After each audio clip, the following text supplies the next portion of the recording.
For 4 years in the United States of America, we had a president who stood up at press conferences and talked tough about Vladimir Putin, and then Putin invaded Ukraine and destroyed a significant chunk of the country. The path to peace and the path to prosperity is maybe engaging in diplomacy. We tried the pathway of Joe Biden of thumping our chest and pretending that the President of the United States' words mattered more than the President of the United States' actions. What makes America a good country is America engaging in diplomacy. That's what President Trump is doing. Can I ask you? Sure. Yeah? Yeah. Okay. So he occupied our parts, big parts of Ukraine, part of East and Crimea. So he occupied it on 2014.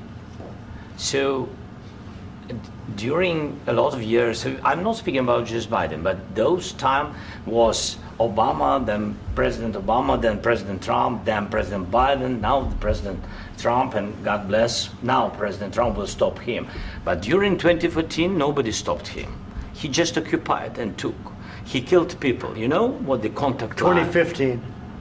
2014 2014. and 2014. 2014. Yeah. So I was not here. Yeah, but that's exactly but, right. Yes, but during 2014 till 2022, yeah, the situation the same. The people have been dying on the contact line. Nobody stopped him. You know that we had conversations with him, a lot of conversation, my bilateral conversation, and we signed with him, me, like a new president. In 2019, I signed with him the deal. I signed with him, Macron and Merkel, we signed ceasefire. Ceasefire. All of them told me that he will never go. We signed with him with gas contract. Gas contract. Yes, but after that, he broken this ceasefire. He killed our people and he didn't exchange prisoners. We signed the exchange of prisoners, but he didn't do it. What kind of diplomacy, JD, you are speaking about? What do you mean? I'm talking about the kind of diplomacy that's going to end the destruction of your country. Yes, but if you Mr. President, with respect, I think it's disrespectful for you to come into the Oval Office and try to litigate this in front of the American media. Right now, you guys are going around and forcing conscripts to the front lines because you have manpower problems. You should be thanking the President for trying to bring an end to this conflict. Have you ever been to Ukraine that you say what problems we have? I have been to. Come once. I've actually watched and seen the stories, and I know what happens is you bring them on a propaganda tour, Mr. President. Do you disagree that you've had problems bringing people into your military? And do you think that it's respectful to come to the Oval Office of the United States of America and attack the administration that is trying to prevent the destruction of your country? A lot of questions. Let's start from the beginning. Sure. First of all, during the war, everybody has problems, even you, but you have nice ocean and don't feel now, but you will feel it in the future. God bless. You don't know that. God bless. You don't God know bless. that. You will not have a war. Don't tell us what we're going to feel. We're trying to solve a problem. Don't tell us what we're going to feel. I'm not telling you. Because you're in no position to dictate that. That's exactly what you're doing. You're in no position to dictate what we're going to feel. We're going to feel very good. You will feel influence. We're going to feel very good and very strong. You will feel influence. You're right now not in a very good position. You've allowed yourself to be in a very bad position, and he happens to be right about it. From the very beginning of the war. You're not in a good position. You don't have the cards right now. With us, you start having cards. Right now, you don't. You're playing cards. You're playing cards. You're gambling with the lives of millions of people. You're gambling with World War III. You're gambling with World War III. And what you're doing is very disrespectful to the country, this country, that's backed you far more than a lot of people said they should have. Have you said thank you once? This a entire lot of meeting? times. No, in this Even entire today. meeting, have you said thank Even you? today. You went to Pennsylvania and campaigned for the opposition in October. Offer some words of appreciation for the United States of America and the president who's trying to save your country.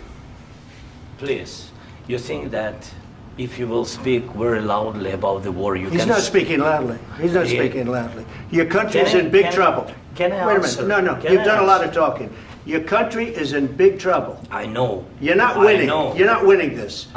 you have a damn good chance of coming out okay because of us. Mr. President, we are staying in our country, staying strong from the very beginning of the war. We've been alone, and we are thankful. I said thanks you haven't in been this alone. cabinet, you and not only in this cabinet. We gave you, through this stupid president, $350 billion.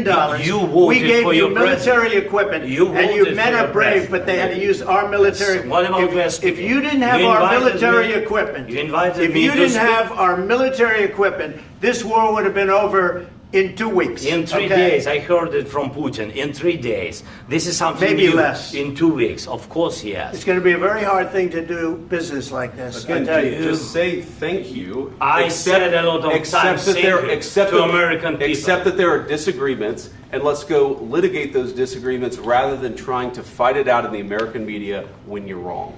We know that you're wrong. But you see, I think it's good for the American people to see what's going on. I understand, sir. I think it's very important. That's why I kept this going so long. You have to be thankful. You don't have the cards. You're buried there. Your people are dying. You're running low on soldiers. Listen, you're running low on soldiers.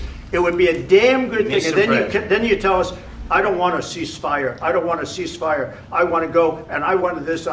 Look, if you could get a ceasefire right now, I tell you, you take it so the bullets stop flying and your men stop getting killed. Of course, we want to stop the war. But you're saying you don't want a ceasefire. But I said to you, I want a ceasefire. With guarantees. Because you'll get a ceasefire faster than an agreement. Ask our people about ceasefire, what they think. That wasn't with me. For you what, that wasn't with me.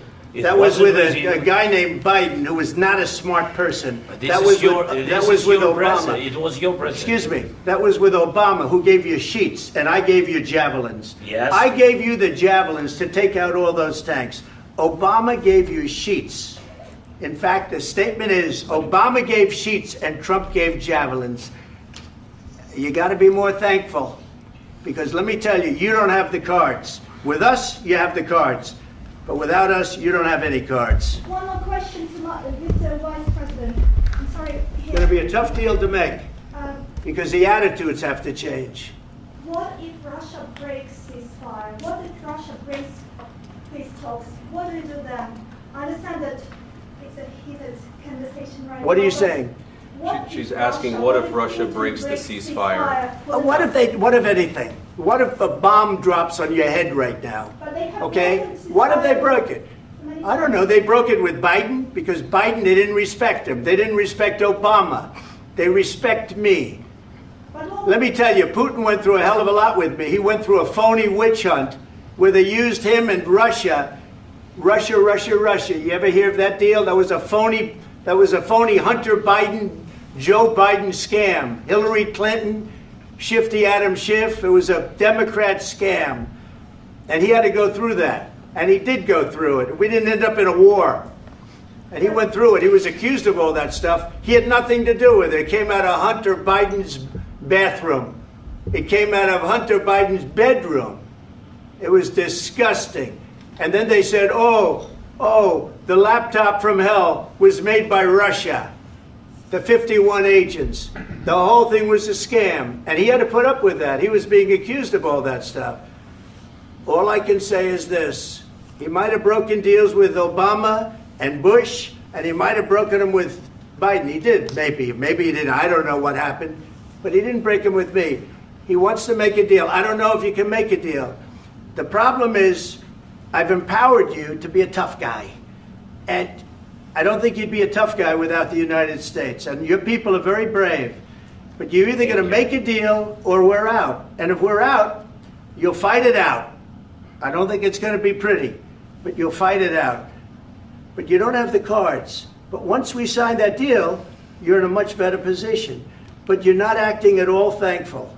And that's not a nice thing. I'll be honest, that's not a nice thing. All right, I think we've seen enough. What do you think? Huh? This is going to be great television, I will say that. All right. We'll see what we can do about putting it together. Thank you, sir. I know this is I need the back of this. We'll see. I don't know. All right, guys, come on. Wait. Hey, let's go.